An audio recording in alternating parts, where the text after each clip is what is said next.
Bon Dieu béni nous, grâce bon Dieu nous couvrir nous, c'est un réel plaisir pour moi parce que Seigneur permet que moi joignons l'autre privilège encore pour nous capable de présenter nous continuité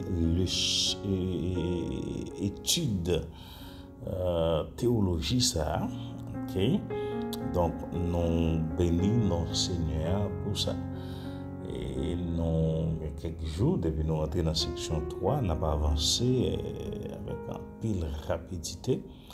Nous espérons que ou même tout, continuez à suivre ensemble avec nous et au pas suspendre, bénir et recevoir tout type de bénédiction de la part de notre Seigneur Jésus-Christ.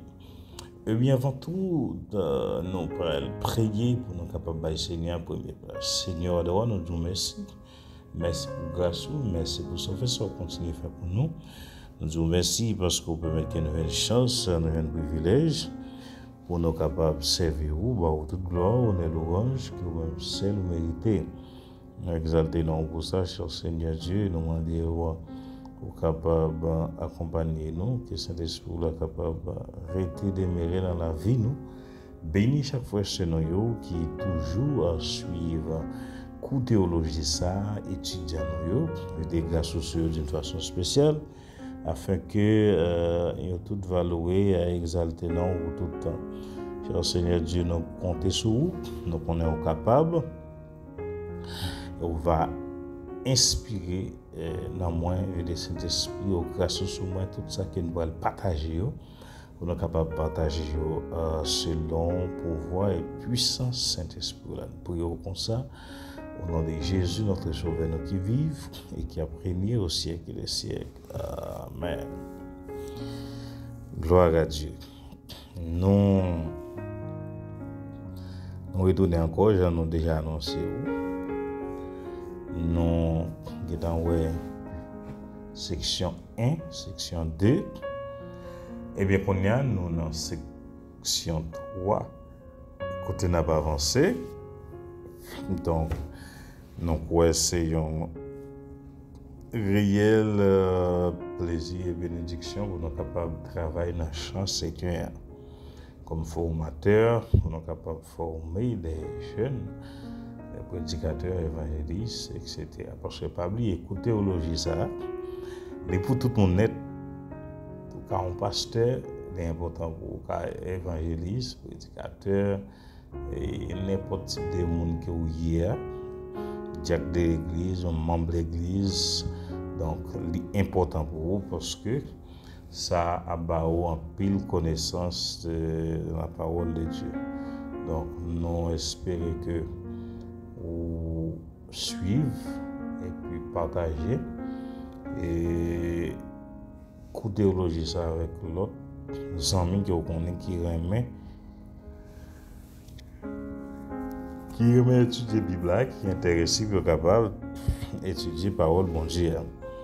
Et puis, pas oublier, sur le terrain, je vais tout coup ça complet pour jouer un livre, devoirs, et examen pour corriger des devoirs, et puis à final, pour capable jouer un diplôme et qui montre que vous avez étudié ensemble avec nous. Donc, vous capable relais moi ou écrire moi dans 809 966 65 13.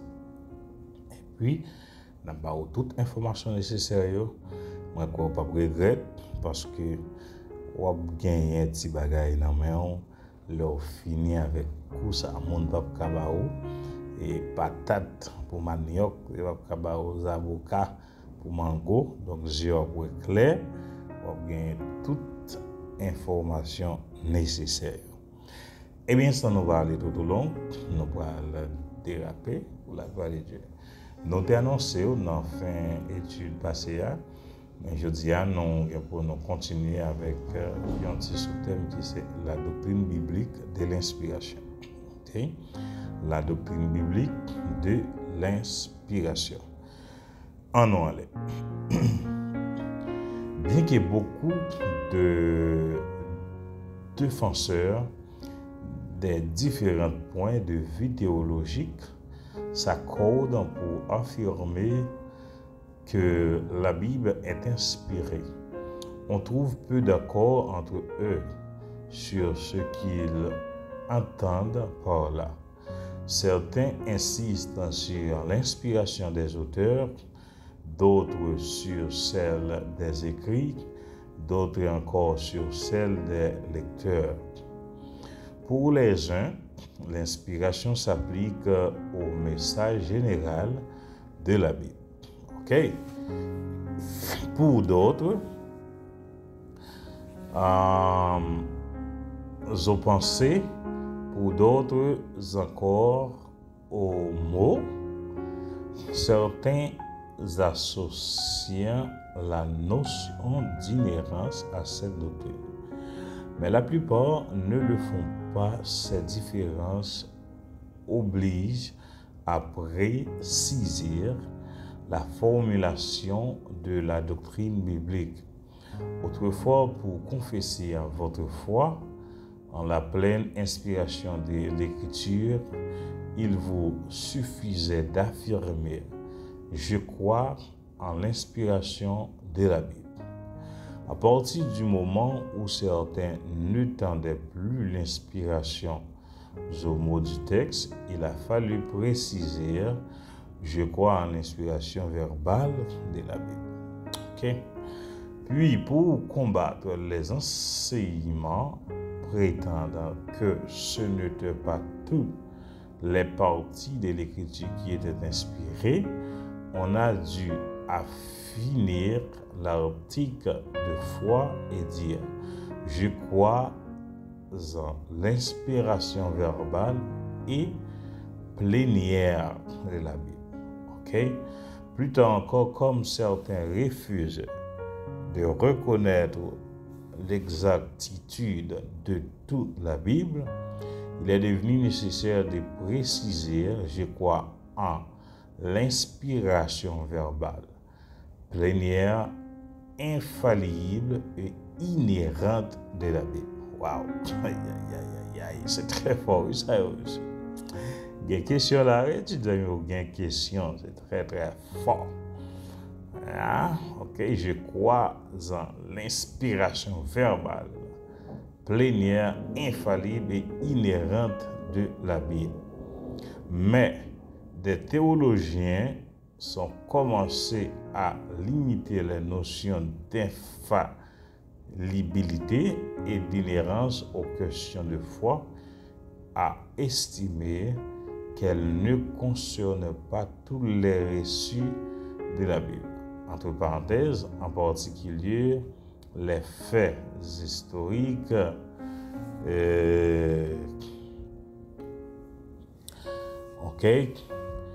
en particulier les faits historiques, les généalogies, les récits de la création, etc. Si bien qu'il a fallu ajouter le concept d'inhérence illimitée, chaque ajoute à la proposition principale a résulté d'un enseignement erroné. On a continué à faire lecture là et puis on a fait développement pour nous développer tout barreau d'une façon qui est très descriptive. Ok? Les données bibliques concernant l'inspiration. La doctrine de l'inspiration n'a pas été forgée par les théologiens. La Bible elle-même l'enseigne. Alléluia. Elle découle des données de l'Écriture, quoi qu'on puisse penser de la Bible. Comme n'importe quel autre témoin, elle a le droit de se rendre elle-même témoignage. Certains meurent en toute validité des preuves internes. Pour eux, le témoignage que l'Écriture sera à elle-même n'est pas forcément vrai. Il est vrai qu'un témoignage rendu à soi-même peut non être vrai, mais il doit cependant être entendu. Voici les données pertinentes que la Bible présente et que nous devons examiner. Nous allons voir et puis nous allons l'examiner. Petit A. 2 Timothée 3, verset 16. Dans ce verset, l'apôtre Paul déclare que toute écriture est inspirée de Dieu et utile à un certain nombre de choses. Soulignons 3 aspects importants de sa déclaration. Numéro 1. Toute écriture, la Bible tout entière, est inspirée et utile. Cette déclaration précise l'étendue de l'inspiration. Le Nouveau Testament utilise le mot écriture 51 fois. OK? Ça, c'est question, étudiant mieux. Posez combien de fois dans le Nouveau Testament il y a mentionné écriture. OK? 51 fois. Et toujours pour désigner une partie de la Bible, le thème englobe parfois tout l'Ancien Testament. Faites bien. Regardez bien pour nous là. Toute écriture est inspirée de Dieu et utile à un certain nombre de choses. Tout ça qui est écrit dans la Bible là, est inspiré par Dieu. Aïe, aïe, aïe. Tout ça qui est écrit dans la Bible là, est inspiré par Dieu. Ça veut dire qu'il n'y a ni un chapitre, ni un verset dans la Bible là qui n'est pas inspiré par Dieu. Nous connaissons des versets qui contredisent, surtout dans le livre apôtre Paul. Le livre apôtre Paul écrit, souvent il y a quelques versets qui ont un choc là-dedans. Mais c'est un problème d'interprétation biblique. Donc, là où il y a une connaissance pour capable interpréter les versets à bien à travers le don de discernement du Saint-Esprit. Donc, ouais, ou pas que aucun verset qui paraît difficile. Le livre qui te paraît plus difficile pour comprendre la Bible, c'est le livre Apocalypse, Daniel, et puis Malachie, un peu de Malachie et tout. Moi, j'ai prié, bon Dieu, je comprendre le livre Apocalypse, clair. Ben, Dieu, vu des grâces, sur l'esprit, il oriente moi. Il oriente moi dans le livre Apocalypse là. Dieu permet que nous fassions étude complète de l'Apocalypse chapitre 1er jusqu'à dernier chapitre. Donc, pas rien qui est possible à Dieu, pas rien qui est écrit dans la Bible qui va inspirer de Dieu. Si on apprend l'autre exemple, il y a un chapitre dans la Bible. Il y a un chapitre dans la Bible. Si vous êtes intéressé, vous avez un chapitre ça, quittez un message pour moi en bas. Vidéo a fait me connaître ça. Mais il y a un chapitre dans la Bible là, ou pas qu'à camper pour faire lecture là-dedans dans le public en dans l'assemblée. Ça est clair, noir sur blanc. On fait, mon cher, tout le monde a tombé rire et a dit comme si chapitre ça, c'est pas parce qu'il n'est pas expiré, mais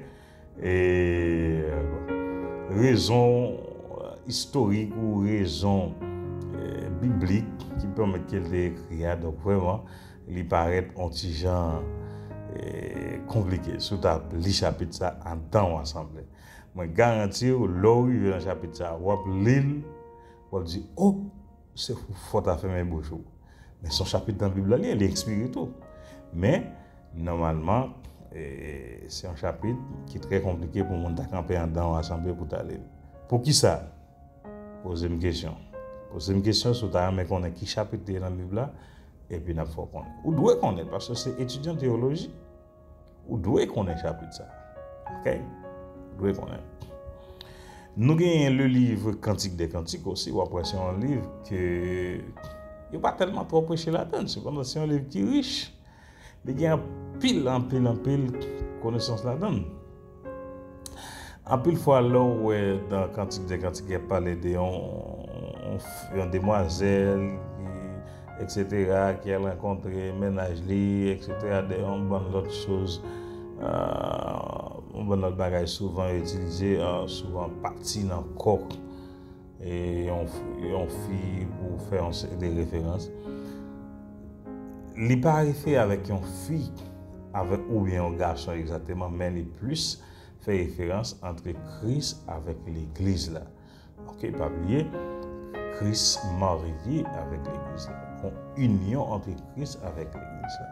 Donc tout ça, et c'est important pour nous connaître. Donc souvent, il y a des gens qui sont capables de dire, ah, mais quand c'est là, tout va expirer. Et puis ça parle des filles, des garçons, etc. Mais il y a une façon pour capable d'interpréter. Right? Une façon pour capable d'interpréter. C'est ça qui fait l'interprétation biblique très, très important. Nous avons une connaissance, nous avons un don de discernement pour nous discerner et pour qui raison auteur a écrit le livre là. Ok, parce que dans un passage, dans un verset, il y a une bonne recherche que nous avons fait. Sans prendre, nous avons connaissance sur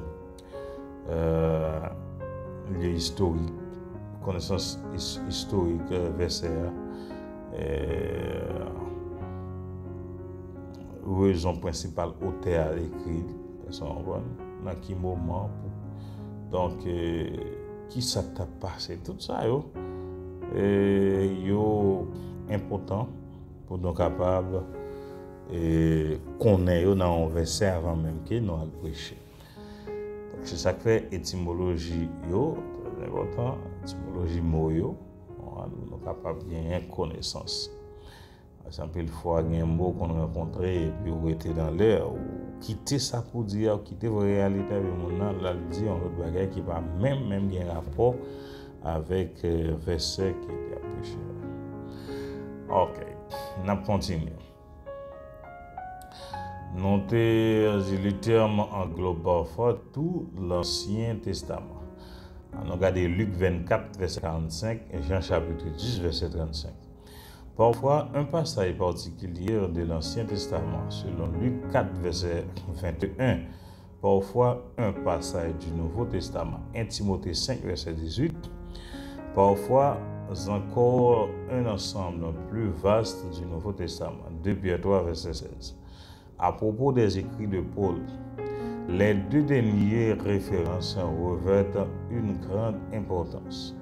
Dans 1 Timothée 5, verset 18, Paul associe une situation de l'Ancien Testament à une parole de nouveau et les qualifie.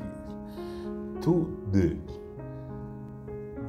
écritures, la citation vétérotestamentaire est tirée de Deutéronome 25, verset 4, et la citation néo-testamentaire de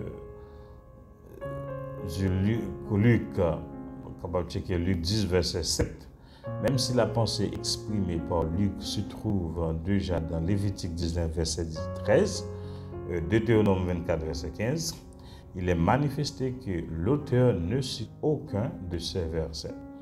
Les textes du Pentateuque insistent en fait sur l'interdiction de retenir un gage jusqu'au lendemain. Le fait d'associer un texte de l'Évangile selon Luc à un passage canonique de l'Ancien Testament est très riche de signification. Rappelons en outre que 5 ou 6 ans seulement c'était de cool entre la rédaction de l'Évangile selon Luc et la première épître à Timothée. Dans 2 Pierre 3, verset 16, l'apôtre confère aux écrits de Paul le salut. L'écriture montre ainsi qu'il avait été accepté très tôt comme tel et que leur autorité était reconnue. Certes, le Nouveau Testament n'était pas encore complet lorsque Paul écrivit 2 Timothée 3, verset 16. Il manquait encore 2 Pierre, Hébreux, Jude et tous les écrits de Jean. Mais comment ces textes furent finalement inclus dans les canons de l'Écriture, nous pouvons admettre que 2 Timothée 3,16 s'applique aux 66 livres tels que nous les connaissons aujourd'hui. Aucun livre ni aucune partie des livres n'en est exclue. Toute l'Écriture est inspirée de Dieu. Alléluia. Dieu. Toute l'écriture est inspirée de Dieu. Tout ça qui est écrit dans la Bible là, est inspiré de Dieu. OK? Donc, pas un verset ni un chapitre dans la Bible là qui parvient de Dieu. C'est ça que fait, il y a un prédicateur qui a prêché, il choisit verset qui est approprié pour lui, ça qui peut remettre, ça qui peut faire plaisir. Et puis l'autre qui dit non, toute écriture est inspirée de Dieu. Si on connaît un verset, un chapitre dans la Bible qui n'est pas inspiré de Dieu, qui est description pour moi en bas de la vidéo, fais-moi connaître. OK? Mais nous prêchons ça, nous enseignons ça et nous vivons ça. Tout ça dans la Bible là, c'est chapeau bas. OK? Parce que c'est bon Dieu même qui est inspiré avec des serviteurs pour être capable d'écrire la Bible. Et d'un côté, c'est l'inspiration de Dieu même. C'est Dieu qui parle, c'est Dieu qui parle. D'un côté, il est inspiré dans ses serviteurs, d'un côté, c'est révélation, donc, etc. Donc, ça est très, très important. Nous continuons. Dans leur grande majorité, les chrétiens croient que 2 Timothée 3, verset 16 est valable pour tous les livres canoniques. Ceux qui veulent en réduire la portée le font en le traduisant de la façon suivante. Toute écriture inspirée par Dieu est utile. Right? Est utile. Au lieu de toute écriture est inspirée de Dieu et utile, autrement dit, toutes les parties de l'écriture qui sont inspirées de Dieu sont utiles. Les autres non. Une telle traduction implique que seule une partie de la Bible est inspirée. Cette traduction est certes possible, mais elle ne s'impose pas. En fait, les deux traductions sont correctes. Elles ajoutent le verbe et qui ne figure pas dans le texte original grec. Le tout est de savoir s'il convient de mettre ce verbe une fois seulement ou 2 fois. Toute écriture inspirée par Dieu est donc utile, ou toute écriture est inspirée par Dieu et est utile. La préférence va à la deuxième traduction pour 3 raisons. Première, en ajoutant le verbe est 2 fois, les 2 adjectifs inspirés et utiles. Pour noter là, étudiant, il y a une question là, une question, oui. Sont mis sur un pied d'égalité et considérés tous deux comme des attributs. Ce qui est plus naturel.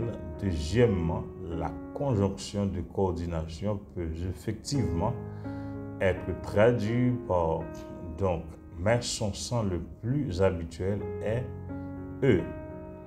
Troisièmement, on retrouve une construction grammaticale semblable dans 1 Timothée 4, verset 4, où les 2 adjectifs sont manifestes des attributs. Nous préférons donc la traduction qui déclare que toute écriture est inspirée.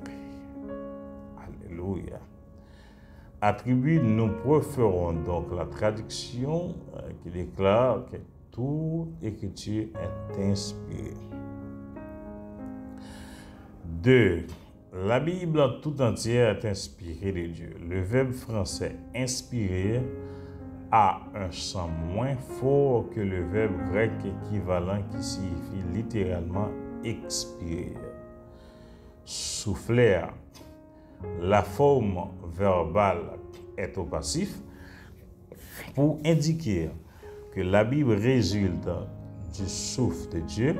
Si elle était la forme active, cela voudrait dire que la Bible exude Dieu ou parle de Dieu. Ce qui est aussi vrai, mais ne correspond pas à l'idée de Paul dans ce verset. Notre verbe inspirer comporte l'idée de souffler dans quelque chose. Paul déclare plutôt que Dieu a soufflé l'écriture hors de lui-même. Certes, ce sont des êtres humains qui ont rédigé le texte, mais la Bible trouve son origine dans l'action de Dieu qui, en quelque sorte, leur a soufflé. 3. La Bible tout entière est utile. Par ce mot, Paul souligne la finalité et l'inspiration. Parce qu'elle est inspirée, la Bible conseille, convainc, corriger, instruit dans la justice pour que le croyant soit équipé, armé, formé dans tous les aspects. De son être, la Bible n'est pas un livre à placer dans un musée pour l'y admirer. Elle doit nous servir dans notre façon d'être et d'agir. Waouh! Il y a un point qui est très, très important. Qui est très important là. Et nous allons le faire un petit étalage là-dedans. Lisez-nous. La Bible tout entière utile par ces mots pour souligner la finalité et l'inspiration. Parce qu'elle est inspirée. La Bible enseigne, convaincre, corriger.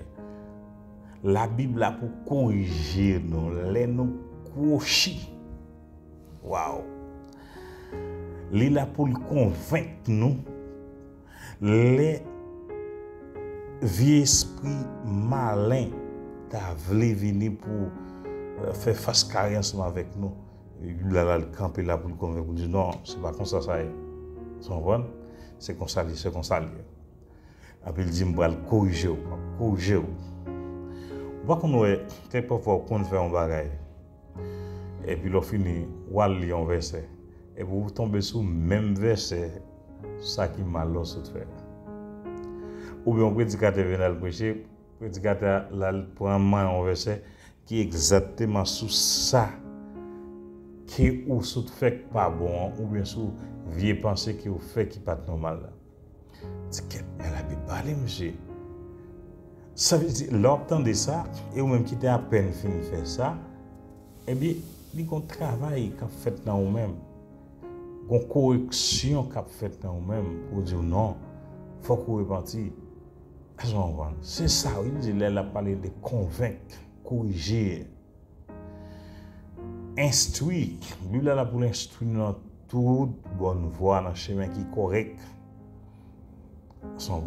Il est là pour l'instruire dans la justice, pour nous rendre justice, pour ne pas faire injustice. OK? Pour que le croyant soit équipé, armé. Waouh! Ça est très fort. Pour croyant capable équipé, pour le cas armé, ou bien des armes, c'est pas couteau, c'est pas armes missiles, ou bien armes nucléaires, ou bien revolver. C'est pas type des armes ça, mais c'est la connaissance de la parole de Dieu. Alléluia. La connaissance de la parole de Dieu. Sans voir les ennemis apparaissent pour ta trouble, les ennemis viennent envers fausse doctrine, et bien exiger pour ta mettre en application, dire moi préparé, moi équipé, moi armé. Alléluia.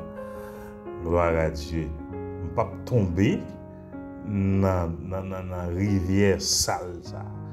Parce que une vieux fausse doctrine qui a cimenté surtout dans l'évangile, moi dernier génération haïtienne ça va prêcher. Et nous venons tout partout, nous venons dans le temps pasteur, évangéliste, comme si hier même moi été m'a réfléchi dans le mode prédication et génération ça parce que dans le temps passé pas comme ça. Ou sont tyrannés, sont shootés boule, tirés pour un pasteur, shooté sur pasteur. Bon, on a raison, c'est les mêmes qui viennent jugement, on ban pasteur. C'est ça, sont honte lié. On pasteur pas capable depuis c'est sur réseau, sur YouTube, on va chercher justice, on va chercher jugement. Come on, guys. Nous quitter ligne Bible net, oui. Il faut que nous dénoncer ça parce que ouais, y'en prend, on l'autre prend, on l'autre prend. Non, mon cher. Là, quand c'est des pasteurs qui, soi-disant, ont connaissance des grandes églises, ou t'as pensé, monsieur, ça, qui a plus de bagages, regardez aussi, on a shooté sur l'autre, ça a tiré sur l'autre, ça a shooté sur le pantalon, sous chaîne, sous zone, non. On nous fait un message là passer clair, on nous fait un message là passer avec douceur, on nous fait un message là passer avec la compréhension de Dieu et l'inspiration de Dieu. Ce n'est pas jour où besoin de jouer au monde pour qu'à changer. L'autre jour au monde ne peut pas changer. Au contraire, c'est plus mal, on fait monde mal. Ils sont dans derrière, on prend ici, l'autre prend l'autre bon, puis on commence à tirer sur l'autre, tirer. Non, mon cher. Beaucoup de gens, moi, un père catholique a tiré, shooté sur l'autre père. Parce que malgré la doctrine, il n'est pas bon, mais on sait la doctrine, il suit le même précepte là, et puis il va avancer dans cette ligne. Mais nous-mêmes, nous avons une meilleure doctrine. L'église évangélique, l'église, nous avons plus meilleure doctrine. Doctrine qui est plus proche, plus collée, plus safe, plus close avec la Bible. Et puis c'est nous-mêmes qui souvent nous tyrannie. Ça on comprend. Donc, ça il faut que nous retirions dans le temps, et nous croyons manque de préparation. Et moi, quoi tout c'est un gros âme, un gros outil Satan a utilisé dans le dernier siècle ça, pour mettre un décalage dans l'église. Donc, ça fait nous même cap sur la théologie ça, à nous apprendre, faire des choses différentes. Ça on comprend. Pour nous, son prédicateur, ou bien pasteur, ou bien évangéliste qui est différent, ou dans shooter, ou dans équipe football. C'est l'évangile qu'on a prêché. On prêche avec sincérité, avec fidélité, avec toute préparation qui est Dieu, lui-même, les bons. Ok? Il dit soit t'équiper, armé, formé. Vous comprenez? Il dit la parole est là pour former nous. C'est ça qu'on a fait là, former. Moi-même, je veux quitter une génération qui a l'autre mentalité. Je ne vais pas dire ça. Ma mentalité haïtienne, la mentalité haïtienne, je ne vais pas besoin, je ne vais pas prendre, je ne vais pas mettre dans le bras, je ne vais pas aller aucun côté avec. Seulement, si haïtien, même rejeter la mentalité haïtienne. Surtout la génération ça. Parce que regardez, ça qu'a fait, où est son tête chargée, mais même au niveau pays, nous, où en génération, là où un président qui a fait ça qui est bien, bon bagaille pour eux, hey, il a levé fait manifestation, levé d'elle, courir d'elle pour l'aller. Et puis laissons bonne démarche, on bonne pas utile qui va faire rien pour eux, qui permettent qu'il y ait une misère chronique, non ténèbres, souffrance. Ils applaudissent, ils acclament, ils préfèrent supporter, ils préfèrent faire résistance, mais ils ne vont pas lever contre. Ça veut dire que nos générations qui sont malades. La mentalité haïtienne d'aujourd'hui est malade. Moi-même, je ne pas marcher à la mentalité haïtienne. Je suis haïtien, mais la mentalité est différente, très différente. Right? So, nous espérons que Saint-Esprit lui-même la peut mieux comprendre et que la parole là, il est là pour l'instruire, il est là pour corriger nous. Il n'est pas là pour nous chier, il n'est pas là pour nous prendre, pour nous faire discussion. Il n'est pas là pour nous montrer nous c'est plus grand, nous c'est plus l'autre c'est plus petit, mais la parole est là pour aider nous, pour convaincre nous, pour préparer nous, pour former nous, armer nous, et puis pour nous capables de retour Christ, le retour. Non seulement nous-mêmes, nous finissons de préparer, nous finissons de former, nous pas former l'autre monde pendant la prétendance de Christ. Alléluia. Gloire à Dieu. Formé dans tous les aspects, ouais, dans tous les aspects de son être. La Bible n'est pas un livre à placer dans un musée pour les admirer. Elle doit nous servir dans notre façon d'être et d'agir. La Bible n'est pas un livre qu'on va le placer dans un musée puis seulement on va le regarder. Non. Elle est là pour corriger, pour nettoyer, pour aider nous à rentrer dans la sanctification. Résumons, si l'on rassemble les trois idées de 2 Timothée 3,16, Paul déclare dans ce verset que la Bible, dans son intégralité, vient de Dieu et que son but est de nous enseigner comment vivre. Est-ce que ça m'en donne?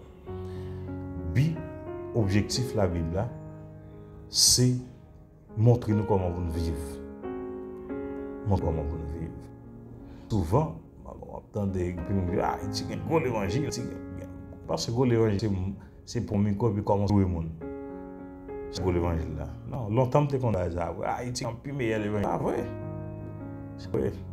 C'est nous combat après même monde qui a prêché là, même monde qui entoure, c'est les mêmes qui critique, c'est les mêmes qui a détruit ou non, calendrier non, c'est les mêmes qui a assassiné. Pas bien l'amour. Son pas bien l'amour vrai.